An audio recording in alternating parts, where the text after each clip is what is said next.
Cracking. Welcome back to part 2 of October. Video's a little late, but oh well, whatever. There's not a lot of op shop stuff today. So we'll be flicking through some booklets and whatnot.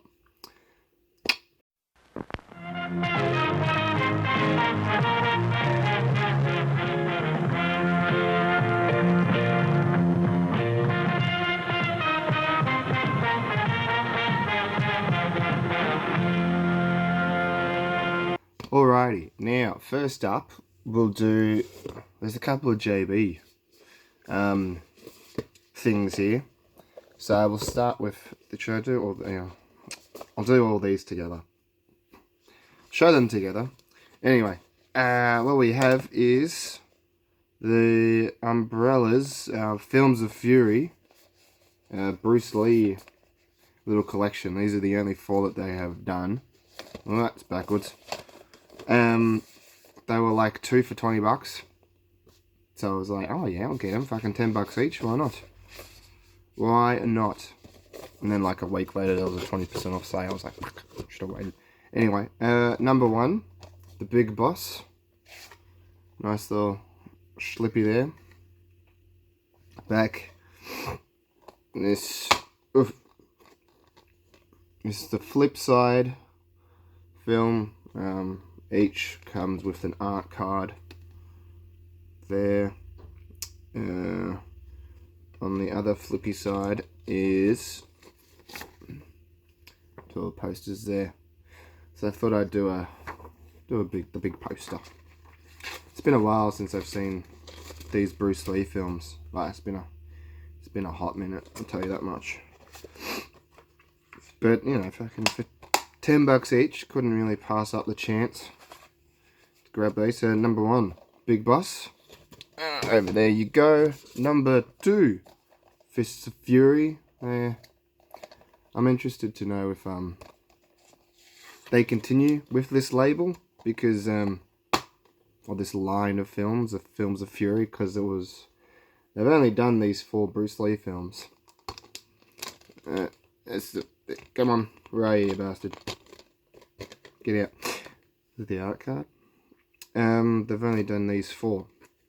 And that was, I think it was the start of the year or last year or something. It's been a while.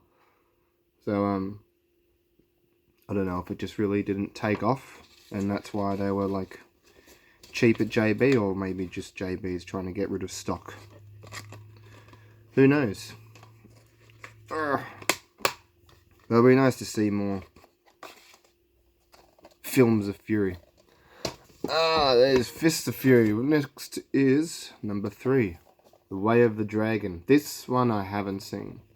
I do know that much. I know I've seen the first 2. But I haven't seen this one.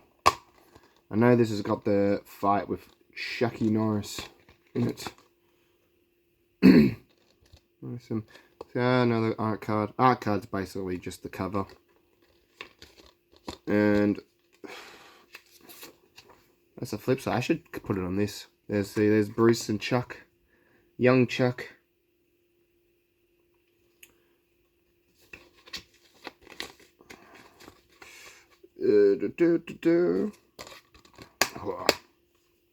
Oh.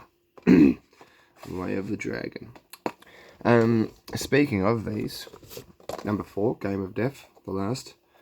There's a great doco from Severin Films.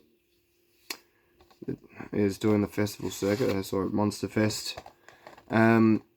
Called the Clones of Bruce. So it's basically just like Bruceploitation, all these because Bruce Lee obviously died young. This film incomplete, literally. They talked about this film, and then once you can see there, that's not Bruce Lee, that's just the guy who looks like Bruce Lee with a beard around his face.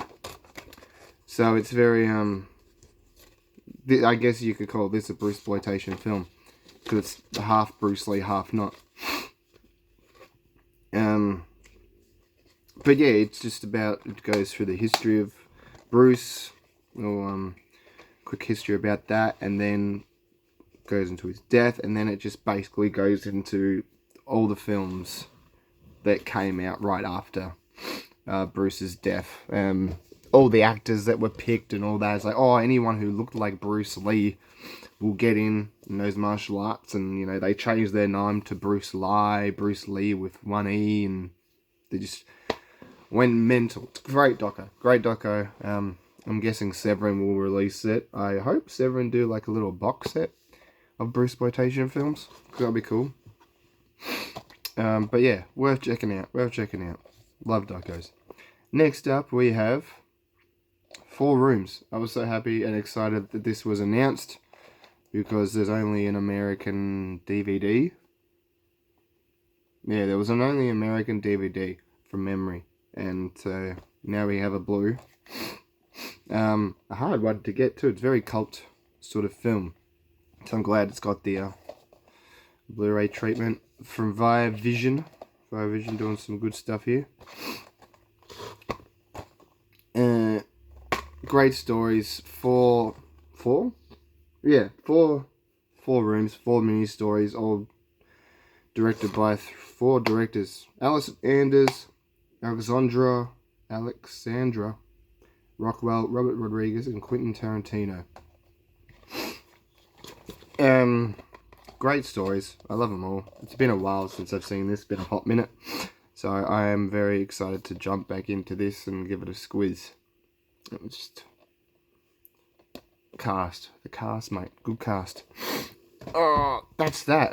What other... I'll do the other JB. This is the 20% off JB sale purchases,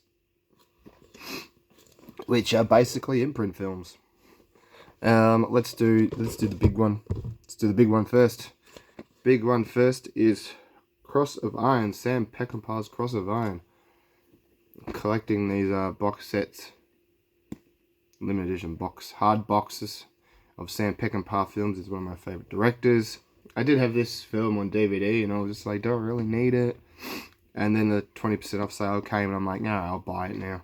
It's 20% off. It was a little bit expensive than other ones because it's got the 4K. So I was just like, we need to ask for more money. So there we go. We got Cross of Iron Blu-ray special features. We got the 4K and Blu-ray special feature of the film. And then we got Cross of Iron Grindhouse version. I'm unsure. What is this? A new 2K scan of a vintage German 35mm theatrical print, presenting an authentic 70s cinema experience. So that'll be a fun watch. It doesn't really, like, there's no time difference in this though. Like, that's the Grindhouse version of special features, and that's your normal one there. But they both have the 2 hours and 12-minute run time, so kind of interested to know what this Grindhouse version looks like. There's the inside there.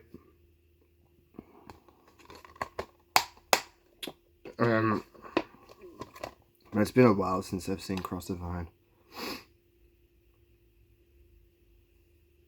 Starring James Coburn, Maximilian Schell, James Mason, David Warner. I don't even have a 4K player, so that's why I was a little bit hesitant on grabbing this. But hey, sometimes you just need to, like, show yourself a bit of love thing, you know. What's next? Next up, we have 3 singles. We got Bug. Oh, fantastic film. William Friedkin. No, it's just not Friedkin. It's fucking Michael Shannon. My God, this made me fall in love with him. His acting in this is so intense and scary that I'm just like, fuck, you're good. And I have been watching and enjoying his work ever since. Great little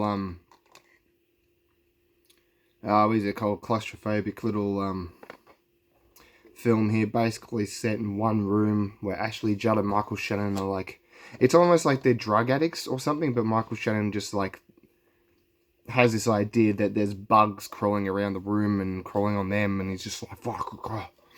Just goes mental. Fantastic film. My God. Oh, crack my back after this. Next up, we have... These are all from the October Horror bundle as well. I only got 3 single ones at the moment. I might get the others later at some point. But Night of the Eagle, aka Burn Witch Burn. We did get the Cinema Cult DVD, and there was a Blu-ray as well. Unsure, can't remember. But I never got that, never watched it. But now this is out. I was like, ooh, this looks cool. Nice slippy, extra features, plenty of features there. Night of the Eagle. Do the undead demons of hell still arise to terrorize the world? Of course they do. Why wouldn't they? Plenty of fun stuff going around here. Burn Witch Burn. Have that. It's like the first time they've ever had a reverse cover too, because it came with that. That was boom, and I was just like, I opened up and looked at the disc, and then I saw that, and I was like, what? Damn. Let's flip it around. I could be wrong because I don't have all the releases and whatnot, but to me, this is my first. Is it? I think it's the first fucking reversible sleeve. Don't have the best memory, but you know. Imprint. Normally do just a big still from the movie, the reverse. Next up is The Mad Room with Shelley Winters. I have not seen it, no idea what it's about, but it sounds fun, doesn't it? Forgive them, forgive them, forgive them. What's this? Ellen Hardy gets a rude awakening when she discovers that her brother and sister are scheduled to leave the mental institution. As children, they were put there after killing their parents. Ellen, who now lives in the house of an old widow, Mrs. Armstrong, takes them in, but if their secret gets out, it could jeopardize Ellen's plans to wed Mrs. Armstrong's stepson. I have to read that a few times to figure out what's going on. But anyway. No, that's right. Is this a stepson? Oh, yes. Shelley Winters is a good, crazy woman, too. Not many features. No features, really. There isn't any features. Special features on this, unfortunately. From 1969. Apparently, seems like this was, wrongly classified. Maybe I could be wrong. There was, an R rating on it, but there was also, an M rating for it somewhere. So I'm like, whatever. Look at that. Ooh. Is that blood or lipstick or something? Could be blood. She's making a little flower. Bloody flower. It's cute. Mad Room. Interested to see this one. I like the little horror month. Get in there, you. But, bam. The Mad Room. Good old imprint. And some good stuff. We've got to get through some imprint films. Next up. Oh, I'm going to crack my back real good after this. What do? I'm going to do these ones. These scary films. Massacre Video. Right, this is fun. I'm going to start off with these two because I know nothing about them, but I was just like, ooh, Japanese directors, ooh, Japanese horror films, yeah, let's do it. First up, I don't think this is a horror film, but still, The Wasteland, Music of the Corrupted, a film by Surasaki Kiyotaka. Hopefully I got that wrong. So, he is a Japanese documentarian and death photographer. That's how he got his start, really. Is back with his own unique vision of our planet. The Wasteland is a look into the world around us. It is a look into the aftermath of war, religion, and other evil facets that aid in the destruction of Earth. Kiyotaka teams up with the legendary doom metal band Corrupted to set the mood for this epic. Don't look away, the wasteland is real. There you go, I think it's just a whole bunch of death and destruction and devastation in the world around us. And how it's right next. Oh, shit. What happened there? Bit sticky. But yes, I was unaware of this man's work. Deaf photography. He's done a few films, and I was like, oh damn, hello. I was basically looking at Massacre Video's site and seeing what else they had, and I was like, okay, that looks interesting. I'll get that. Why not? Shipping's fucking expensive though. My god. If you want to buy from these people, fucking get other people to join in so it makes the purchase more reasonable. Next up, what was the fled dog? Come on. This is called Suicide Dolls. There you go. So look at that. Sounds like a Ringu sort of look there. There you go. There's some shot on video fucking horror stuff going on here. There's a finger in the eye right there. Probably hope this doesn't get censored. So I don't know what the hell's happening up there. And I'm just like, oh yeah, let's give it a red hot go. Yeah. And so there you go. I saw that cover and I was like, what? And I was like, oh, a Japanese horror film. There's a finger in the eye. So you just see the hand there, the bloody hand and finger. Cover your eyes, people. I was like, fuck it, let's do it. Let's do it. Come on, get in there. Oh, let's have a bit of fun.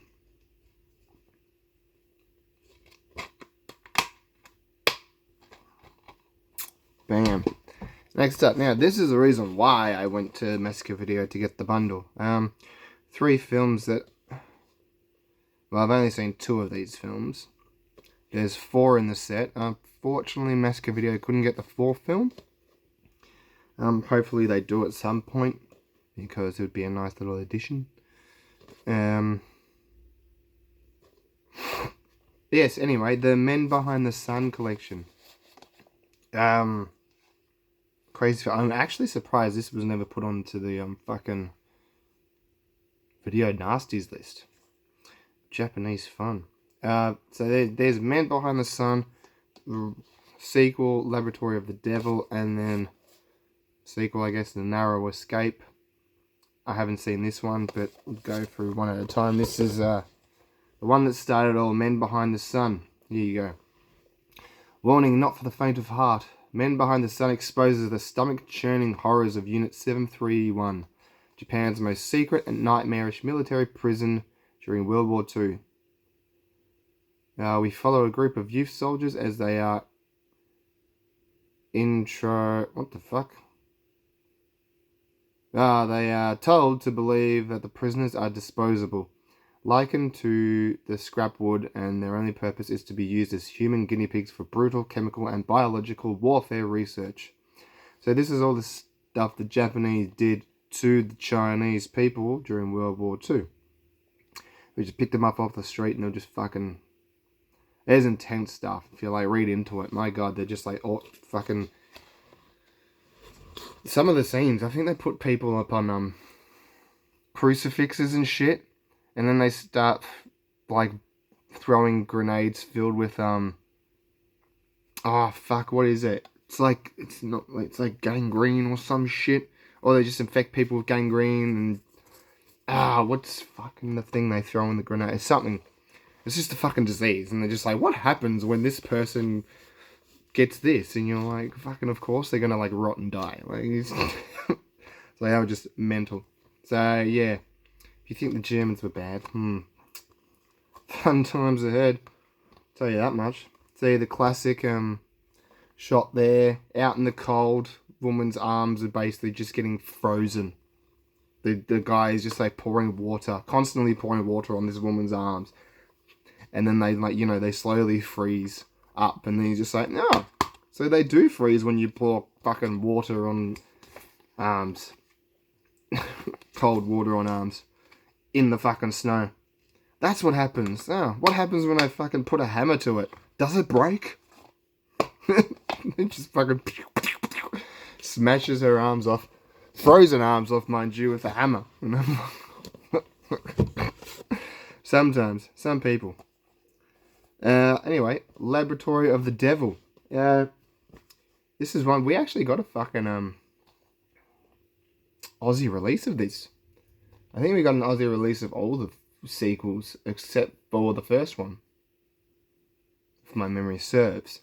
But I remember watching this, and this seemed like it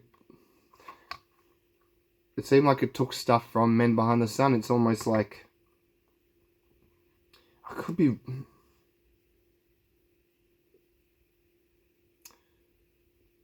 Yeah, it's kind of like I think it uses stuff from Men Behind the Sun, and then it shows like a different side to it. So this one tells a chilling story of Morishima, a young and idealistic doctor practicing in Japan during World War II. Upon discovering the horrors of Unit 731, a secret military prison, Morishima is determined to liberate all the prisoners who are subjected to brutal experimentation and torture in the name of science.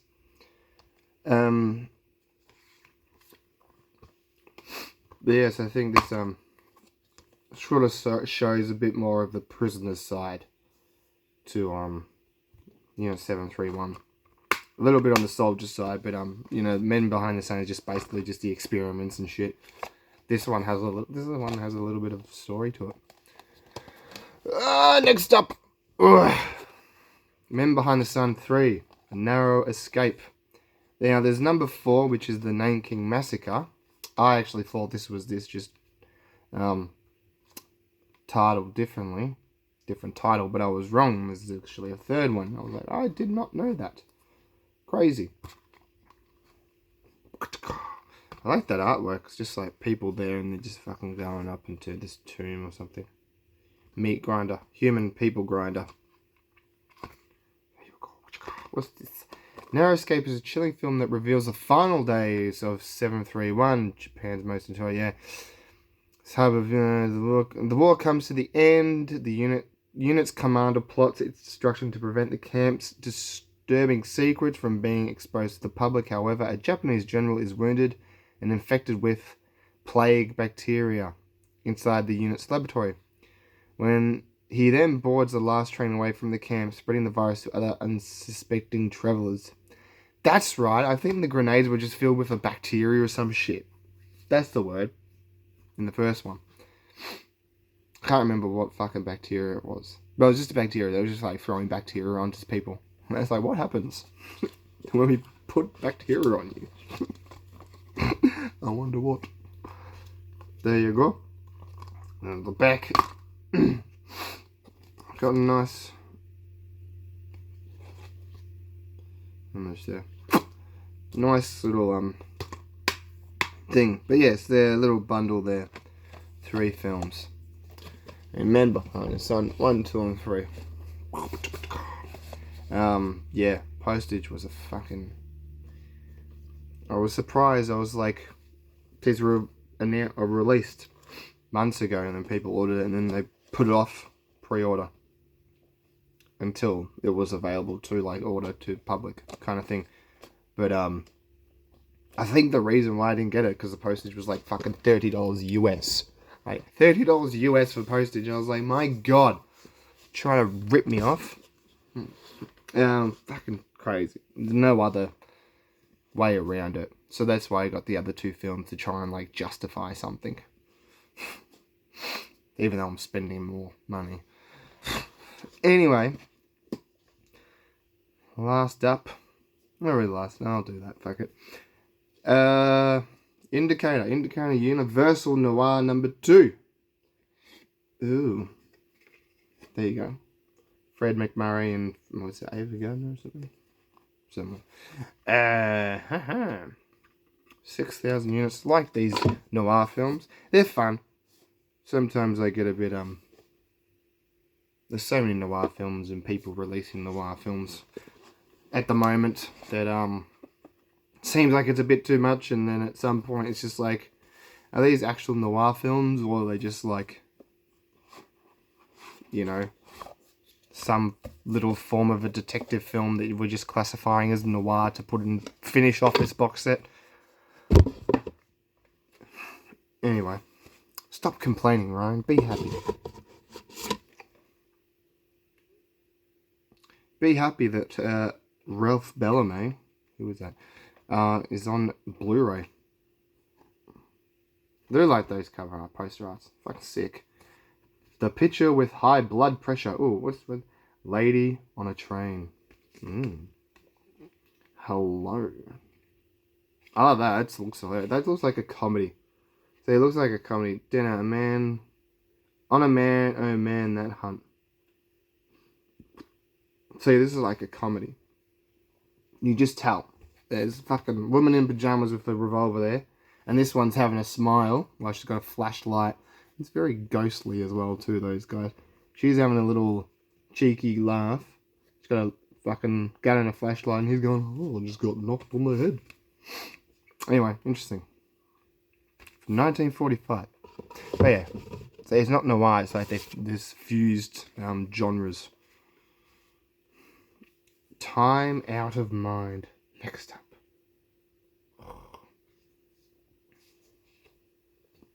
Chained to a man she dared not love.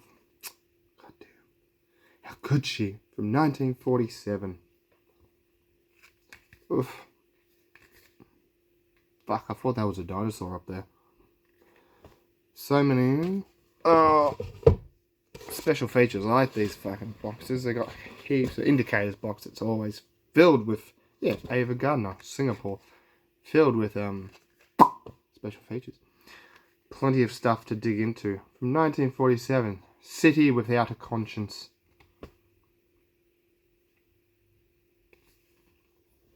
Ava Gardner in Singapore.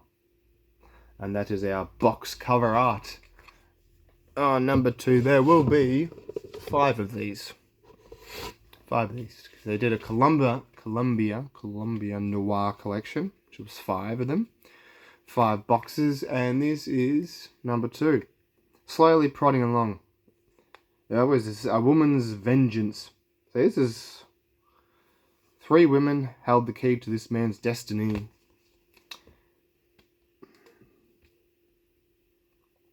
This gives a little like supernatural feel to it. In you go.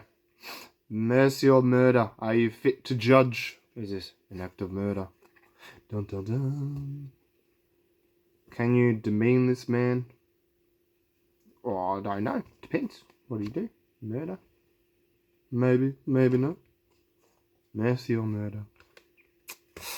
Oh, da, da, da. What's this? Barbara Stanwyck, The Lady Gambles. Once she was someone's wife, now she's just someone's luck. Oh, poor thing. She's going to get into trouble this one. I know it. I know it. Barbara is just going to get fucking destroyed. She'll be gambling too much, and then she'll be owing bookies and the mafia, and they're just going to come in. Here we go. Big, nice booklet. It's back there. I like those pictures. Beautiful pictures. Oh, it's Ava. Yeah. Oh. See, I love these booklets. I love indicator stuff. Their booklets are well traversed in knowledge. And there's heaps of short films too. All the short films and whatnot. Great little writings on the films and whatnot. They have I always enjoy reading these booklets. They're very good. Very good. I like it very much. Favorite label. Indicator. Bam. There you go. Oh! Fuck it, let's just jump into... I did do op shopping yesterday. It is a start of November, but screw it. I'll throw these in, whatever. I'll do cheeky. First up, we have a whole bunch of Sharp. A whole bunch of Sean Bean. That's all. It's just Sean Bean. I saw, because I know of Sharp, and I was like, I saw all these just on the wall. I was like, is that the fucking Sean Bean? I was like, damn. So there's that. Bam. And, you know, I was like, oh, I have the whole collection now. I don't. There's 2 in it. 2, 4, 6, 8. So there's 8 there. That's half of all the Sharp. And they're films too, actually. They're actually like fucking normal runtime films. Like 90-minute things. I thought they were like 1 hour miniseries episodes or some shit. But, see, this is like 173 minutes. That's 204, 202, 202 minutes. So each of them are a good like hour and a half, hour and 40. And these are all, the majority of them were all filmed at fucking 97 or 96. It's crazy. So he's fucking Sean Bean made like 10 features in 90 from 96 to 98, and I was like, oh damn. And then I found these two. I was looking, I was like, is there any more Sharp? Because I've only got half, and then found these. So this is Sharp's Challenge, which came later on in life. This is a fucking full long one. This is one film, but it's 200 minutes long.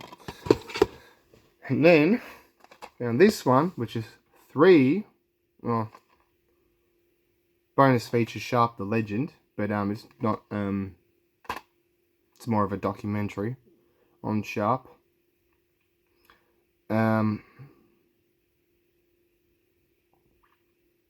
But yes, there's 3 there. So I'm like, okay, that's another 4, 8. What's that? 14. So I'm short. Is that 14? Yeah, 8. 9, 10. No, that's 12. That's 12. Oh, fuck. Count. So I need another 4 to go because it's 16 all up. So I was like, fuck. I'm like happy that got all these. But then I'm just like, oh, see, now there's another 4 and I'm going to have to find the 4 on eBay or something. I don't know. But yeah, good old Sean Bean. Good old Sean Bean. And you know what? Stuff where he doesn't die in. Might die at the end, I'm guessing, but maybe not. But you know, it's always happy to see Sean Bean live. Next up we have, I'm going to do that with that. Old school. Devil Doll. Old school umbrella with the fucking red case. I used to have this back in the day, but not anymore. But I'm always surprised and happy to find red cased umbrellas out in the wild. Always happy to find that stuff. Devil Doll. It's been a while since I've seen that. That's a fun one. Next up, I saw this and I was like, oh fucking let's do it. Water Babies. Not crazy. This is like superb blend of live action and delightful animation. See, stuff that I love. And this is like 60s or 70s English animation. I don't know what it is. I just love English animation. Yeah, I don't know if you can... There's the back of it. If you can see that. Well, stuff. Water Babies. I was like, oh yeah, let's give that a go. So there's some other Umbrella stuff. Umbrella do a whole bunch of good stuff. And some weird ass shit. This has got James Mason in it. I'm shaking. James Mason, Billy Whitewall, John Greenwood. Doesn't matter, it's got James Mason in it. Water Babies. Got no idea, never heard of it. But I was like, fuck yeah. Children's adventure and fucking animation and live action stuff. Let's do it. Next up we have... do it together. You can do it together. Books. Bookie Books. Hunter S. Thompson, Fear and Loathing in Las Vegas. I feel like I have this, but I could be wrong. But anyway, that's a better cover. I like that. Good book. Good movie. Chuck Palahniuk, Lullaby. I know the author. I haven't really read much of his stuff, or any of his stuff to be honest, but just happy to find one of his books. I'll give that a read next year, that's for sure. Been a very well traversed, he's very well renowned author of Fight Club. And next up we have Irvine Welsh. We got The Acid House. So I haven't read Trainspotting. I've got it, but I haven't read it because it's just like it's written in Was it Scouse? Scottish or something. But like, when you see the film and they talk like that, and when you read the book, you can't help but not read it like that, because it just works, and that's how it makes sense to me. So I can't read it just like in normal English. I just have to like put the accent on to actually make it work. So I've never actually like delved into that book before. But anyway, The Acid House.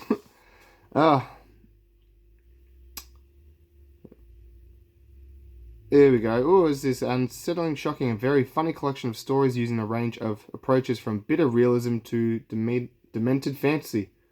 So short stories? Short stories. Short stories. There you go. Yeah.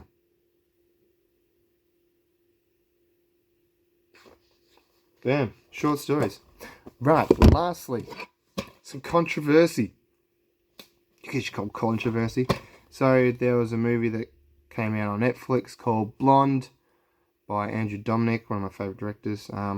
Controversy because it was based off a book that was like half factual but half full of trash talking kind of thing. And so yeah, I was just like, oh, that's interesting. But funnily enough, at Savers yesterday, they had the original miniseries and the book, and I was like, fucking yeah, alright, let's give it a go. Blonde. Once I saw the film, I quickly looked it up and all that, and then saw this, and I was like, oh, I want to give this a go. See this. A 4-hour miniseries. Really? It says it goes for 167 minutes on the back. There you go. Is it 4 hours? I hope. You keep on saying 4-hour miniseries. Let's see. Let's see if they're right. Well, that's the movie there. And this is the book.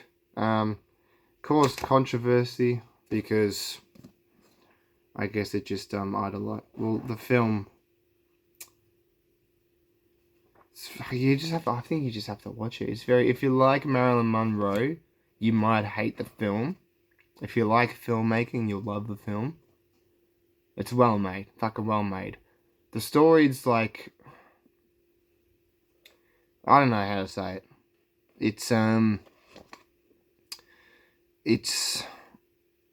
It paints Marilyn as a victim, which in a sense she kind of was victimized. And she did have problems with drugs and alcohol and all that. That's no fucking surprise to people who know. But I think this book goes more into the victimization of her that the film that's on Netflix showed a bit more.